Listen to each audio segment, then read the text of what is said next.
Tem coisa que a gente escuta na infância e ri, acha que é bobagem de velho. Mas quando a coisa bate na porta da gente, a risada seca na hora. Meu nome é Janderson, mas todo mundo lá nas redondezas de São Tomé das Letras me chama de Janeiro. Tenho 30 e poucos anos, vaqueiro de profissão, criado em roça, criado em oração, como dizia minha avó. Ela sempre falava, na quaresma, menino, fecha a boca e abre o olho. Nessa época, o inferno tá solto. Eu ouvia, dava de ombros. Para mim, a única coisa ruim da quaresma era o calor doido e o gado agitado. Mas no ano passado, uma coisa aconteceu. Uma coisa que, até hoje, eu evito contar. Mas vou contar agora, e se alguém aí escutar e achar que é mentira, tudo bem. Mas eu sei o que vi. Eu sei o que ouvi. Tudo começou numa segunda-feira de quaresma. Eu tava sozinho cuidando do sítio do seu Vicente, porque ele foi pra cidade resolver uns trem de herança. Era só eu e os bichos, vaca, cavalo, cachorro. Só que naquela semana, o gado começou a se comportar estranho. Fugia do pasto à noite, berrava feito tivesse vendo bicho. Achei que fosse onça ou cobra grande. Mas eu não vi pegada nenhuma. Nem rastro, nem cheiro. Na quarta-feira daquela semana, fui dormir cedo, umas 8 da noite. Por volta de 1 da manhã, acordei com um som que não sei explicar direito. Era um canto. Mas não era música. Era uma mulher cantando baixo, tipo um lamento, uma reza triste misturada com choro. Vinha de lá de fora, perto do curral. Eu levantei meio tonto, achei que era sonho. Fui até a janela, e juro por Deus, não vi nada. Mas o canto continuava. A voz parecia perto, como se alguém estivesse debaixo da minha janela. A melodia era lenta, arrastada, e me arrepiava até o osso. Lembrei da minha avó na hora. Ela dizia: nunca responde canto de alma penada. Porque quando se responde, ela sabe onde te achar, e volta. Pois naquela noite, eu fiz o que não devia. Com o coração acelerado, abri a janela e disse: ô de casa? Tem alguém aí? O canto parou. Seco, do nada. Só ficou o silêncio. E uma sensação gelada, pesada, que entrou pela janela como se fosse fumaça. Fiquei acordado até o galo cantar. Quando amanheceu, fui até o curral. Tudo normal. Bicho calmo, nem sinal de nada. Pensei comigo, foi sonho. Ou só o vento fazendo zoeira. Mas na noite seguinte, o canto voltou. E veio mais perto.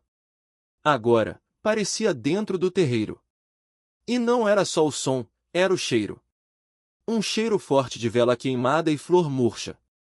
O cachorro, o Faísca, que era bravo, começou a ganir e se esconder debaixo da cama. E aí, eu vi. Lá no fundo do quintal, perto da cerca, tinha uma mulher. Cabelão preto, comprido, cobrindo o rosto. Tava parada, de cabeça baixa, com um vestido branco rasgado. Aquilo ali não era gente viva. Eu senti. O ar ficou pesado, o tempo parou. Eu fechei a janela na hora, fiz o sinal da cruz e rezei com a voz tremendo. Na manhã seguinte, fui no padre da cidade. Ele me deu água benta e disse para jogar nas portas e janelas e não responder mais, por nada. Disse que era alma penada, dessas que aparece na quaresma procurando quem leve seus pedidos para outro mundo. Fiz o que ele mandou. Mas ela voltou na sexta-feira. Só que dessa vez, ela entrou. Eu acordei com a porta do quarto rangendo. Tinha deixado trancada. Mas ela abriu como se fosse feita de papel. O Faísca não latia. Tava deitado, quieto, com um olho arregalado. O quarto tava escuro, mas eu vi a silhueta dela parada ali. No vão da porta. O canto voltou, bem baixinho. E a voz dela disse: você me ouviu, agora me ajuda. Aquilo me travou. A garganta fechou. Eu não conseguia rezar, não conseguia correr. Só escorria suor. A mulher estendeu a mão. Nela, tinha uma fitinha vermelha suja de sangue. E no outro braço, ela segurava um retrato antigo, queimado nas bordas. Eu fechei os olhos e desmaiei. Acordei de manhã, com o faísca lambendo meu rosto. A porta ainda aberta. Mas ela não estava mais lá. Na semana seguinte, fui perguntar pro seu Vicente se ele sabia de alguma coisa estranha naquele sítio. Ele empalideceu. Disse que, há mais de 40 anos, uma moça chamada Yolanda morou lá, cuidava dos animais. Engravidou de um peão, foi abandonada e se enforcou numa árvore ali perto do curral, na Quaresma. Ninguém nunca rezou uma missa para ela.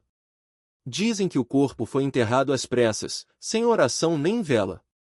Voltei lá com o padre e com umas senhorinhas rezadeiras. Fizeram oração, acenderam vela, enterraram uma cruz de madeira no terreiro. Depois disso, nunca mais ouvi o canto. Mas até hoje, quando chega a Quaresma, eu durmo com luz acesa e um terço no pescoço. Porque eu aprendi do jeito difícil. Na Quaresma, o que canta no escuro, nem sempre quer ser ouvido. Meu nome é Roberto, tenho 42 anos, sou caminhoneiro há quase 20. Já passei por muita coisa nesse Brasilzão. Coisa feia, coisa bonita, coisa que não tem explicação. Mas teve uma noite, na Quaresma do ano retrasado, que eu preferia apagar da memória. Só que tem coisa que não se esquece. Foi numa sexta-feira. Minha mulher, a Ana, até pediu para eu não viajar naquele dia. Disse que sonhou ruim, que via vulto na cozinha e que nossa galinha preta ficou bicando a parede de madrugada. Coisa besta, pensei. Mas ela disse assim: na Quaresma, sexta-feira não é dia de sair na estrada, Beto. Coisa ruim anda solta. Mas o frete era bom demais. Entrega urgente de mercadoria, em Poços de Caldas. Peguei o caminhão e fui. Tava tudo calmo até a metade da viagem. Passava de 11 da noite, a estrada deserta. Só eu, o farol e os pensamentos. Até que, numa curva fechada da BR, perto de um lugar chamado Morro do Sabiá, vi uma coisa que me gelou. Lá no acostamento, tinha um homem carregando uma cruz. Mas não era uma cruz normal. Ela estava em chamas. Sim, em chamas. E ele andava devagar, com a cabeça baixa, como se não sentisse dor. A roupa era tipo aquela de penitente, tudo branco, sujo de barro, e o rosto dele, o rosto parecia queimado, mas mesmo assim, ele andava como se fosse parte de alguma promessa. Reduzi o caminhão, buzinei, abri o vidro. Ei, tá tudo certo aí? Ele nem virou. Só parou, virou o rosto pro mato, e entrou entre as árvores com a cruz pegando fogo. E aí, sumiu. Parecia que o fogo apagou do nada. Como se faz fímica de vela. Só que o cheiro de queimado ficou no ar. Forte. E meu caminhão, que tava redondinho, começou a engasgar. Farol piscando, motor falhando, e a temperatura subindo sem razão. Encostei no primeiro posto. Um lugar velho, quase abandonado. Só um frentista dormindo encostado na bomba. Acordei o rapaz e pedi para dar uma olhada. Quando contei do que vi, ele ficou branco igual leite. Cruzou os braços e disse: o senhor viu o penitente da cruz de fogo. Isso aí não é gente, não, moço. É alma errante. Perguntei como assim. Diz que, uns 30 anos atrás, um homem fez uma promessa de andar carregando a cruz até o santuário lá de cima do morro. Mas morreu queimado, num incêndio, ainda no primeiro dia. O corpo nunca foi achado. Só encontraram a cruz chamuscada e uma batina rasgada. Todo ano, na Quaresma, ele aparece, e quem fala com ele, acaba sendo chamado também. Deiriçada. Falei. Chamado para onde, rapaz? O frentista baixou a voz e disse: pro mesmo fogo que levou ele. Aquilo me arrepiou, mas tentei não dar trela. Pedi café, esperei o caminhão esfriar, e fui embora. Só que na estrada, comecei a ouvir coisa no rádio. Sintonizado na 88.5, de repente a música parou e entrou uma voz masculina, arrastada, como se saísse de dentro d'água. Você me viu, agora me leva. Desliguei o rádio. Mas a voz continuou no fundo do caminhão, como se alguém tivesse sentado atrás da boleia. Parei o veículo com tudo, abri a porta, Desci tremendo. Fui olhar atrás, nada. Mas o cheiro de queimado voltou. E tinha cinza espalhada no banco de trás, como se alguém tivesse sentado ali mesmo. E então, vi pela última vez, lá longe, na beira da estrada, ele estava de novo. De costas. Cruz acesa nas costas. Andando. Voltei pro caminho rezando, tremendo. Fui direto para Poços, entreguei a carga e fiz o que nunca tinha feito antes. Dormi em hotel. Tranquei a porta, pus terço na maçaneta e não abri nem para vento. No outro dia, fui na igreja da cidade. Padre velho, de batina puída, me escutou calado e disse: Filho, você falou com o que não devia. Agora, precisa rezar por ele e por você. Acenda a vela, vá em missa e toda sexta da quaresma, reze uma ladainha para a alma perdida. Se ele aceitar sua reza, vai embora. Se não, vai querer que você carregue a cruz no lugar dele. Desde então, toda a quaresma eu rezo. Não por fé, por medo. Nunca mais viajei, sexta-noite. Nunca mais duvidei da Ana, minha mulher. E se você estiver ouvindo isso e pensar que é conversa de caminhoneiro velho cansado, tudo bem. Mas se um dia, na beira da estrada, você vir um homem com uma cruz pegando fogo, não buzina, não fala, não para. Porque quando você fala, ele ouve. E quando ele ouve, ele volta. Tem lugar que não é pra gente passar, mesmo que pareça mais fácil. E tem noite que não devia nem existir. Na quaresma, então, até o silêncio esconde coisa. Meu nome é Lívia, tenho 26 anos. Nasci num vilarejo enfiado no mato de Minas Gerais, entre Varginha e Aiuruoca. Cresci ouvindo as histórias da minha avó, Dona Cecília, mulher antiga, daquelas que sabia benzimento pra cobreiro, pra quebranto e até pra encosto. Ela sempre me alertava. Na quaresma, menina, não sai sozinha de noite não. Principalmente se for passar em encruzilhada. Ali mora o que a gente não vê. Eu ouvia, respeitava, mas nunca levei tão a sério. Achava que era só costume de velho. Mas uma sexta-feira à noite, perto do fim da quaresma, as coisas mudaram para sempre. A história começou por causa de um bolo de fubá. Sim, um bolo. Minha mãe pediu que eu fosse buscar o fubá na casa da minha tia, do outro lado da colina. Só que a estrada principal estava alagada por causa da chuva forte dos dias anteriores. A única rota que dava para passar a pé era um atalho por dentro do mato, que cortava direto pela encruzilhada da Pedra Queimada. Dava medo? Dava, mas era mais rápido. E era só fubá, né?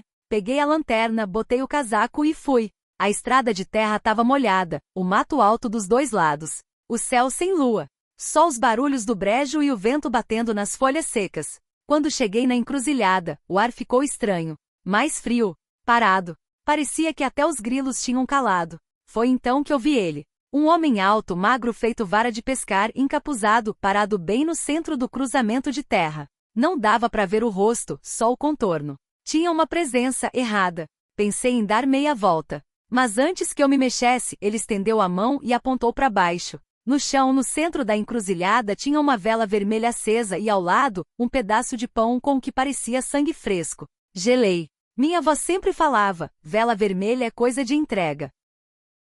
Quando ela acende sozinha, a alma que acendeu ainda tá por perto. O homem, com a voz seca, arrastada, falou: come, e tudo que você quiser será seu. Aquilo me travou. Minha boca ficou seca, minhas pernas bambearam.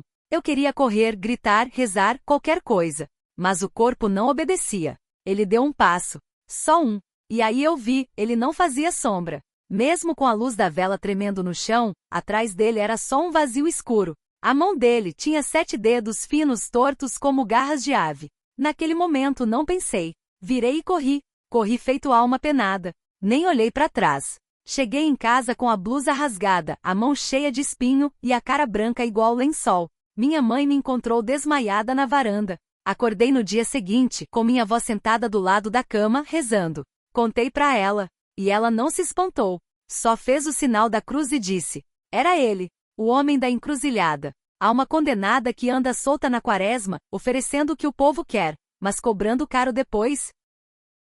Quem aceita perde a alma. Quem nega precisa fugir rápido. 3 dias depois, o marido da Neuza, o Leandro, sumiu. Dizem que saiu para ir até o boteco na cidade vizinha, mas nunca voltou. A moto dele foi achada, na encruzilhada da Pedra Queimada. encostada numa árvore, o farol ainda ligado. No chão, o que tinha? Uma vela vermelha acesa, um pão mordido e sangue. Desde então, toda vez que começa a quaresma, eu não saio mais sozinha à noite. Tranco as portas antes do pôr do sol e rezo, porque ele ainda tá lá, esperando outra moça, outro atalho, outra pressa. E quando ele oferece? Se você escuta, ele te marca. Teve uma noite que eu tive certeza que estava acordada dentro de um pesadelo. E o pior, eu mesma chamei ele. Você já sentiu como se tivesse aberto uma porta que não devia? Não tô falando de curiosidade boba, tipo fuçar armário dos outros ou ler carta escondida. Tô falando de mexer com o que não se deve, de olhar de frente para um mistério que, se fosse esperta, tinha deixado passar batido. A verdade é que a maioria das pessoas nunca vai ver o que eu vi. E graças a Deus por isso. Porque o que eu testemunhei, naquela sexta-feira de quaresma, foi uma procissão que não vinha da igreja. E nem levava ninguém para lá. Ela saía direto de outro canto. De um lugar frio, onde a luz não entra. E o silêncio tem nome. Meu nome é Ângela. E eu sempre fui mulher de fé. Caseira, simples, criada em sítio. Nascida e criada em Conceição do Rio Verde, no sul de Minas. Desde menina aprendi a respeitar as coisas da igreja e os avisos dos antigos. Principalmente durante a quaresma, que Vó Cecília dizia ser tempo de silêncio e prudência. Tempo onde os mortos andam mais perto dos vivos. Onde as almas penadas andam pelas matas, beira de estrada e encruzilhadas. E mesmo com todos os avisos, mesmo sabendo das rezas e promessas, naquela noite eu quis saber demais. Tudo começou numa sexta-feira da quaresma, coisa de 20 e poucos dias antes da Páscoa. Era final de março, e o Jorge tinha descido para a cidade para buscar uns mantimentos no armazém. Ele sempre ia e voltava no mesmo dia. Mas nesse, caiu uma chuva fina, teimosa, e ele resolveu dormir na casa da irmã dele, para não arriscar subir o morro de noite. Fiquei sozinha em casa. Já era tarde, umas 9 e pouco. A noite estava escura, sem lua, com aquele vento frio que sobe da serra e entra pelas frestas da janela. Lá pras 10, enquanto eu lavava umas vasilhas, ouvi um barulho estranho vindo da estrada de terra. Pensei ser carro, mas era diferente. Um som abafado. Como se fossem passos. Muitos passos. E um leve sussurro, como de reza. Parei para escutar melhor.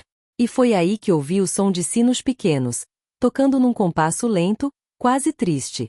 Meu coração disparou. Fui até a janela, abri a fresta da cortina, e juro por tudo que é sagrado. Vi uma procissão. Mas não era como as que a gente vê nas festas da igreja. Não tinha vela acesa, nem canto alegre.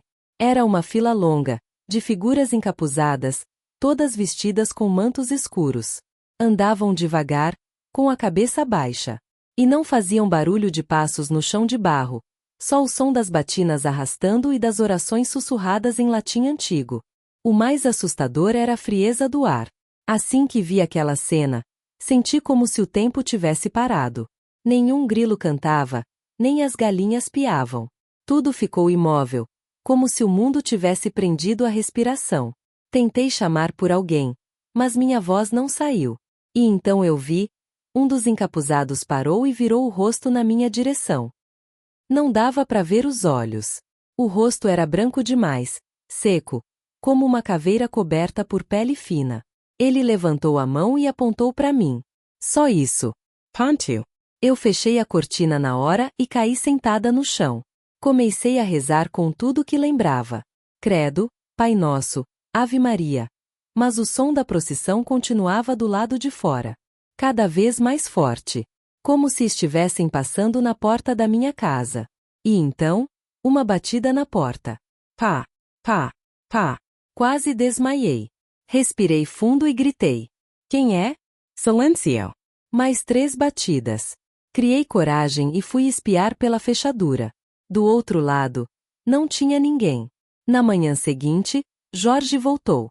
Contei tudo para ele. Me olhou desconfiado, disse que devia ser sonho, que eu estava sozinha e com medo. Mas minha avó, quando soube, tremeu na base. Ela disse: "Cê viu a procissão das almas penadas, minha filha. Elas andam soltas durante a quaresma." Reza a lenda que é um bando de gente que morreu com promessa quebrada, com dívida de fé, ou que foi enterrada sem reza. Andam à noite, de povoado em povoado, carregando a dor que deixaram no mundo. E completou. Quem vê, é porque foi escolhido para levar recado. Ou para pagar alguma coisa. Naquela noite mesmo, fiz promessa. Acendi vela para todas as almas. Fiz jejum 3 dias seguidos. Pedi perdão até pelo que não lembrava de ter feito. Mas uma coisa ninguém tira de mim. Na noite seguinte àquela, sonhei com a mesma figura da procissão. O encapuzado que apontou para mim. Ele estava parado no meu quintal, me olhando. E na mão dele, uma vela apagada. Tudo começou com um barulho dentro da parede. Omgoteia. E eu juro, naquela casa, nem água encanada tinha. Você pode rir, achar que tô exagerando. Mas vou te contar tudo do jeitinho que foi. Porque se tem uma coisa que aprendi naquela quaresma, é que a água tem memória. Ela guarda os segredos do lugar. Principalmente onde tem morte antiga, promessa quebrada, ou pecado enterrado. E naquela noite, o que escorreu pela parede não foi só água. Meu nome é Marinalva, tenho 42 anos, e sou de um vilarejo pequeno chamado Jacuba, no interior de Minas Gerais. A gente vive ali no meio da serra, com mais boi do que gente e mais lenda do que notícia. Na quaresma, tudo fica diferente por aqui. O povo evita sair depois das 8, não deixa criança brincar em encruzilhada, e diz que quem cava buraco nesse tempo mexe com os mortos. Tem quem leve isso como crendice. Eu levei até então. Só que aquele ano foi diferente. O poço da nossa casa tinha secado, e o meu marido, o Sandro, resolveu cavar outro bem atrás do terreiro, perto do bambuzal. Cê vai cavar poço na quaresma, Sandro? Perguntei. Marinalva, cê acredita nessas bobagens? Água é água. E eu preciso dela para dar banho nos porcos. Ele respondeu, rindo. Naquela tarde, ele e o irmão começaram a cavar. Eu não fui. Fiquei dentro de casa, sentindo um arrepio ruim, como se algo estivesse observando. Lá pelas 6, eles entraram cheios de barro, dizendo que acharam um veio d'água, mas que estava turva, esquisita, meio espessa. Achei estranho, mas fiquei quieta. A primeira coisa diferente aconteceu de madrugada. Eu acordei com um som, um gotejo dentro da parede do quarto. Ploc, ploc, ploc. Levantei para ver. Encostei o ouvido na parede. E era como se alguém andasse por dentro da casa, pingando água pelos cantos. O Sandro dormia feito pedra. Fui até a cozinha. Tudo seco. Voltei para o quarto, e o barulho parou. No dia seguinte, a água do poço já tinha subido. Mas vinha com um gosto metálico, estranho. Mesmo assim, ele encheu os baldes e lavou os chiqueiros com ela. Naquela noite, sonhei que alguém batia na porta da cozinha. Eu abria, e uma mulher de branco, molhada da cabeça aos pés, me encarava. Mas o rosto dela não era inteiro. Era como se a pele tivesse sido arrancada a facadas. Acordei gritando. O Sandro ficou bravo. Disse que eu estava impressionada. Mandou eu parar de rezar o dia inteiro e cuidar da casa. Na noite seguinte, o barulho voltou. Só que mais forte. Era como se a água tivesse se arrastando pelos cômodos, pingando pelas paredes, respingando no teto. E aí eu vi, perto do fogão, no chão seco da cozinha, uma pegada d'água. Corri chamar o Sandro. Quando ele chegou, não tinha mais nada. Disse que eu estava surtando. Mandou eu parar com essa doideira de velho. No outro dia, fui na casa da vó Dionísia, benzedeira antiga do vilarejo.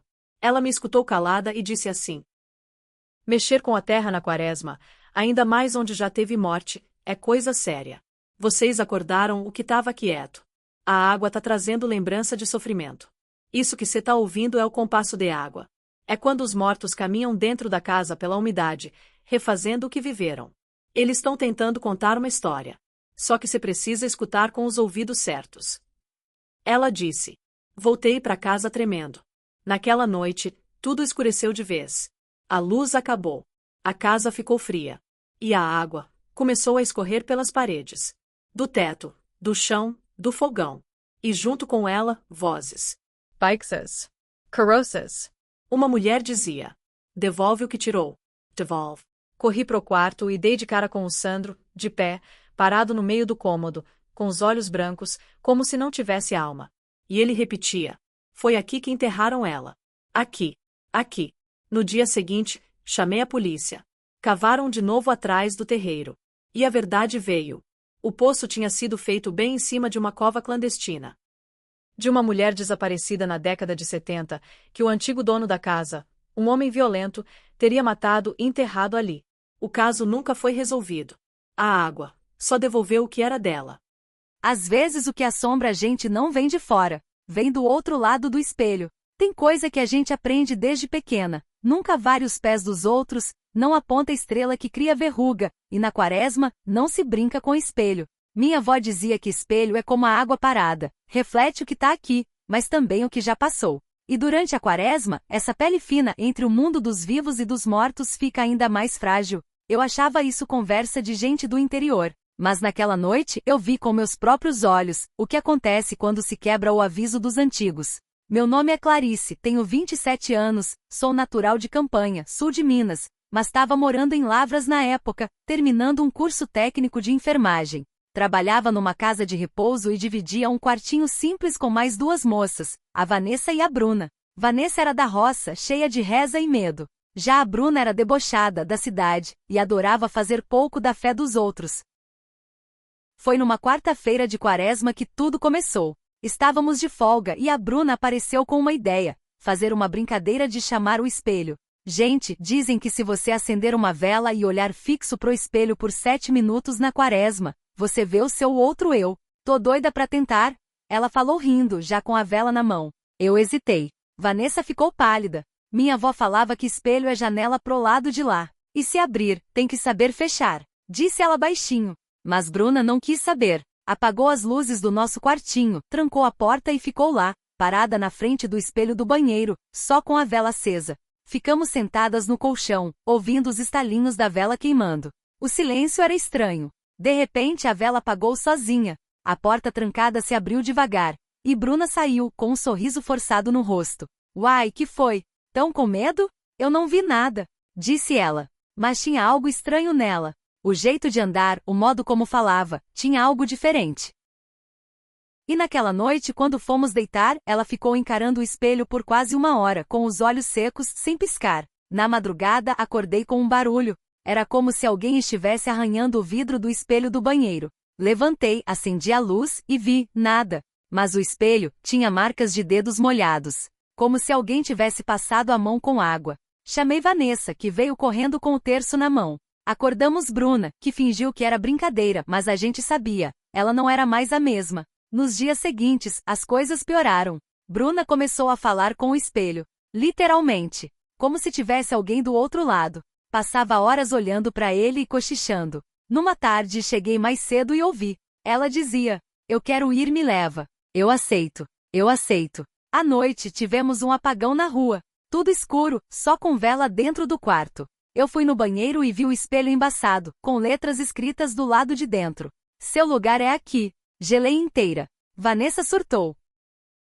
Fez oração, espalhou sal grosso, virou todos os espelhos para a parede. E foi aí que Bruna ficou furiosa. Gritou com a gente, bateu a porta do banheiro, trancou lá dentro e apagou a luz. A gente só escutava ela sussurrando. Na manhã seguinte, Bruna não estava mais lá. Achamos que ela tinha ido embora. Só que o espelho do banheiro estava limpo, como novo, mas com um único detalhe. O reflexo dele mostrava o nosso quarto sem ninguém. Chamamos uma rezadeira, a Dona Antônia, que veio no mesmo dia. Quando entrou no quarto, empalideceu. Tem coisa morando nesse espelho. Uma entidade antiga dessas que enganam com rosto bonito. Ela não levou só a menina, ela tá esperando outra. Outra? Perguntei. Ela quer o trio. E cês estão em 2 agora. Fizemos uma limpeza, jogamos pano com arruda e sal. E a Dona Antônia mandou enterrar o espelho de costas, embrulhado em pano preto longe da casa. Fizemos isso. Mas na última noite, antes de levar o espelho embora, deixei ele virado pro chão, coberto.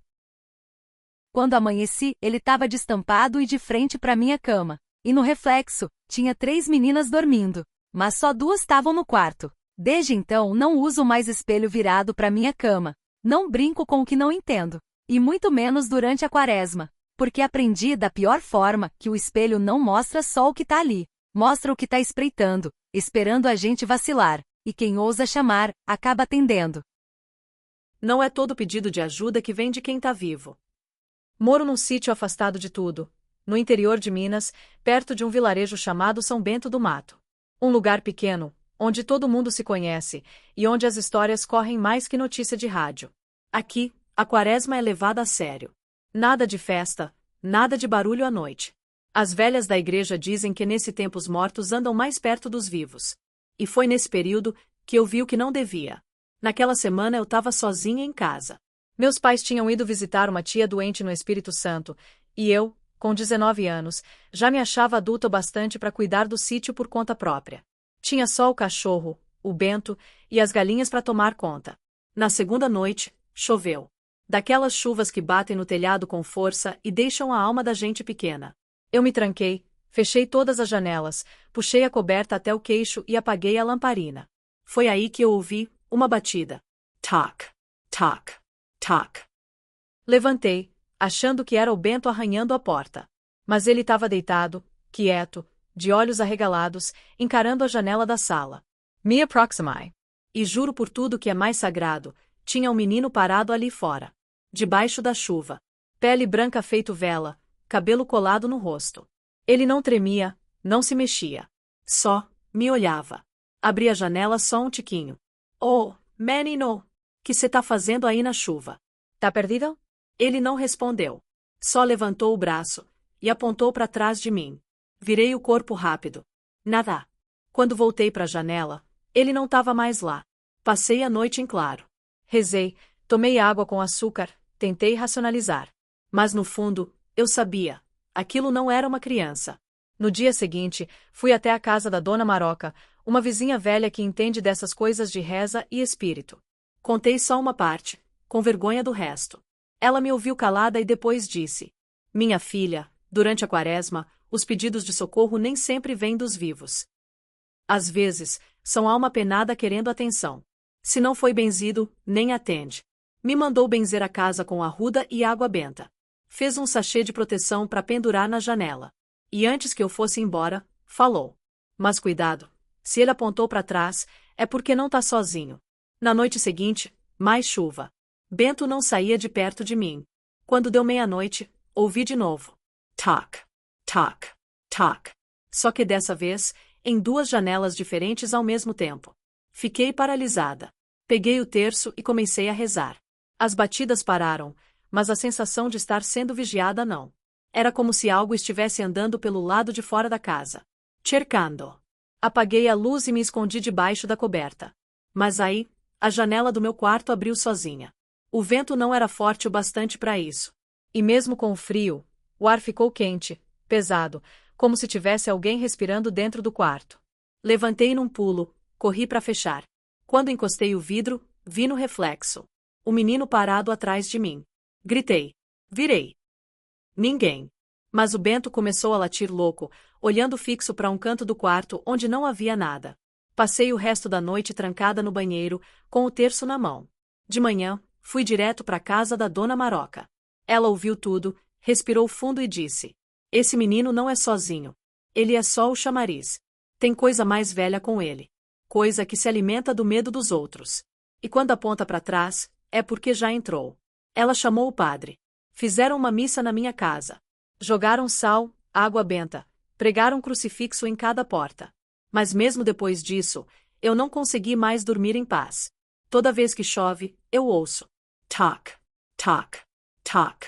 E às vezes, quando tô prestes a pegar no sono, juro que escuto uma vozinha baixinha, quase um sussurro. Me ajuda.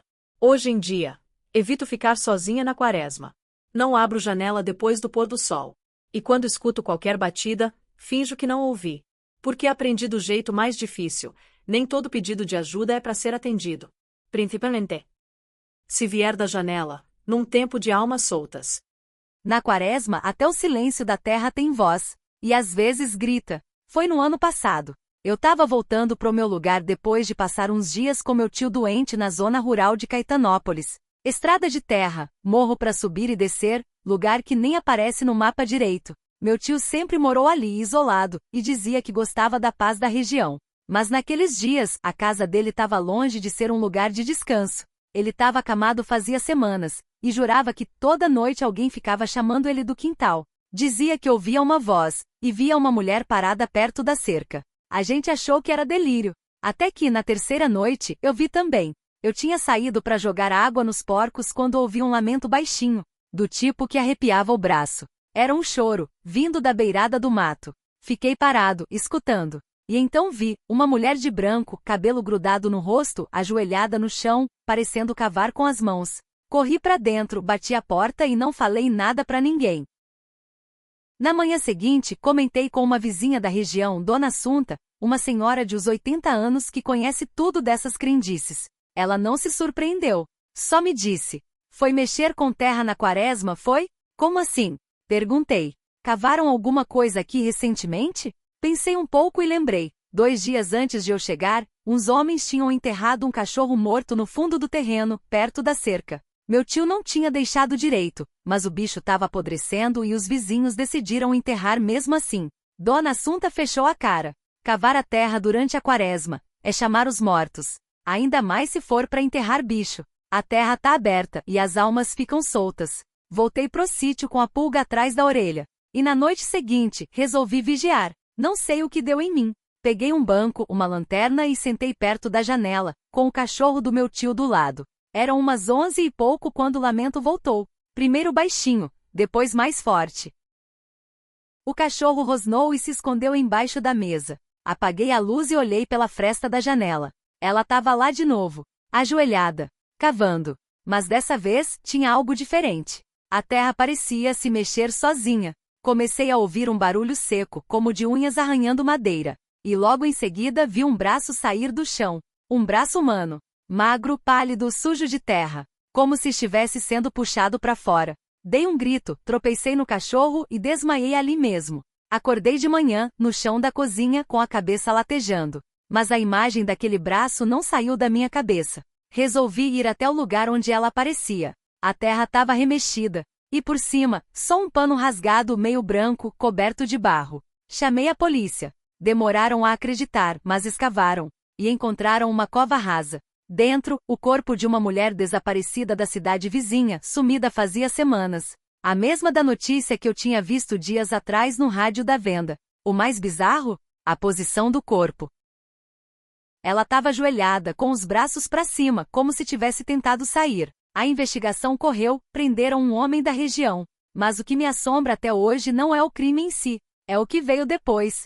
Porque mesmo depois do corpo ser retirado e o criminoso preso, a mulher continuou aparecendo. Na noite seguinte eu ouvi de novo o lamento. E quando olhei pela janela ela estava ali. Só que agora me encarava. Os olhos fundos, a pele esticada, como se o tempo tivesse parado para ela. E então ela falou, com uma voz baixa, rouca, mais ar do que som. Me deixaram aqui. E desapareceu. Voltei para casa no outro dia. O sítio ficou com meu primo. Ele jura que nunca mais viu nada. Mas às vezes ele escuta. O cachorro dele também rosnava para a parede, até morrer semanas depois, do nada. Eu, por minha parte, nunca mais passei a quaresma em lugar isolado. Aprendi 2 coisas importantes.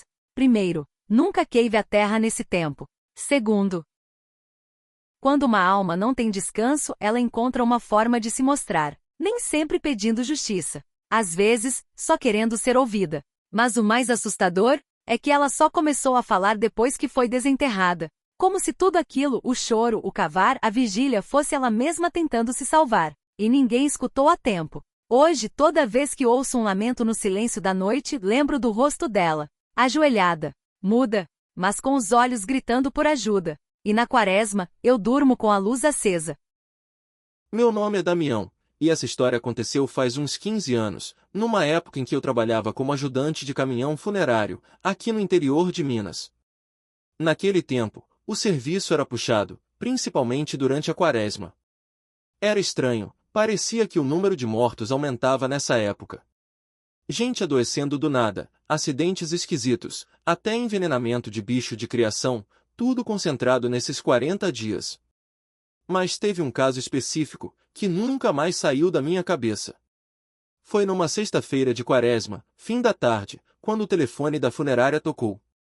Era uma família de uma comunidade afastada, lá pro lado de Córrego das Almas. Queriam que a gente buscasse o corpo de uma senhora chamada Sebastiana. Tinha morrido de repente, na varanda de casa. A idade? 80 e poucos anos. Mas o estranho é que, segundo os parentes, ela já tinha morrido uma vez. Pois é, morrido, sido velada e levantado. Fiquei sem entender. Mas quando chegamos no lugar, tudo começou a fazer mais sentido, ou menos, dependendo do ponto de vista. A casa era antiga, feita de barro e madeira. O clima ali era pesado, como se o ar tivesse parado de circular. E a família parecia assustada, mas não com a morte em si. Era como se esperassem que alguma coisa fosse acontecer de novo. O corpo da dona Sebastiana estava deitado num caixão simples, na sala da frente, cercado de velas acesas e ramos de arruda. Mas o que me chamou a atenção foram os olhos dela, meio abertos. Como se ainda tivessem coisa para ver.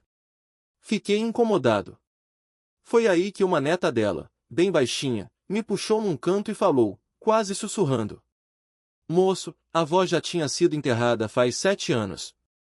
Mas apareceu viva no terreiro semana passada. Só que, calada. Olhava para a gente, mas não falava. Dormia sentada. E ontem à noite, caiu morta de novo. A gente tá fazendo velório outra vez, mas o padre recusou de benzer. Disse que corpo que sai da terra não é mais da gente. É do outro lado. Me deu um arrepio na espinha.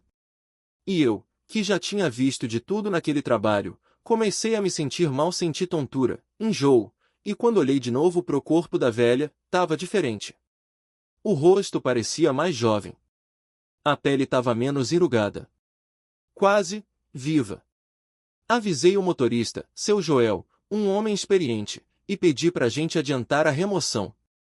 Ele também estava pálido, suando, mas disse que tínhamos que esperar até meia-noite, como manda o costume do povoado, velar até o último instante da sexta para só enterrar no sábado de manhã. Aceitamos. Mas o tempo ali dentro não passava.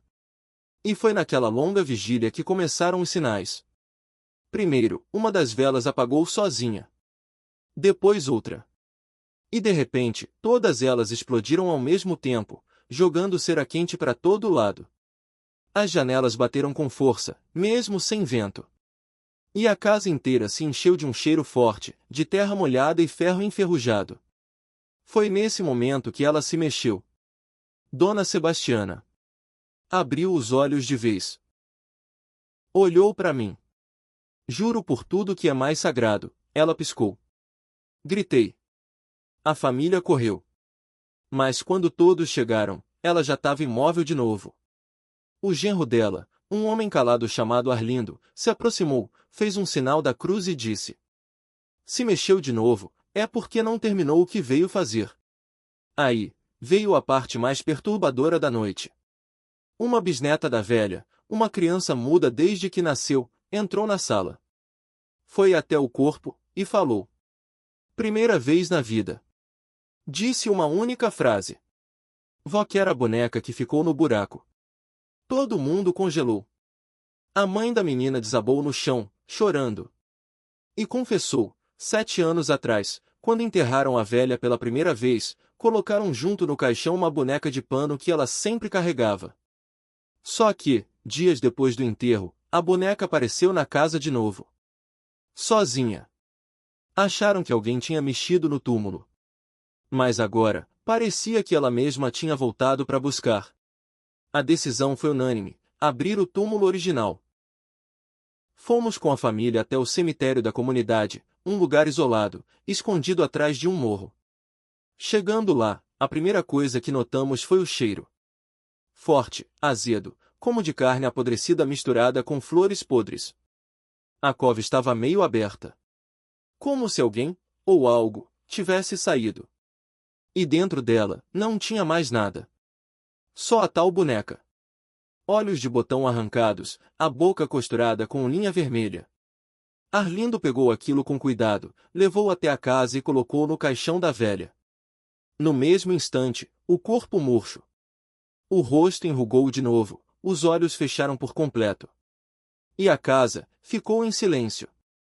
O enterro foi feito ainda de madrugada, sem reza, sem canto. Só a família e eu. Na hora de baixar o caixão, o céu começou a trovejar, mesmo sem nuvem.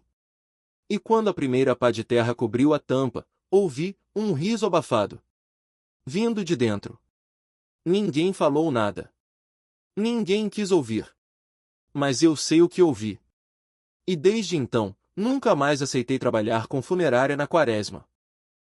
A gente tem mania de achar que a morte é o fim. Mas quando ela vem no tempo errado, ou quando volta para cobrar o que é seu, ela não vem sozinha.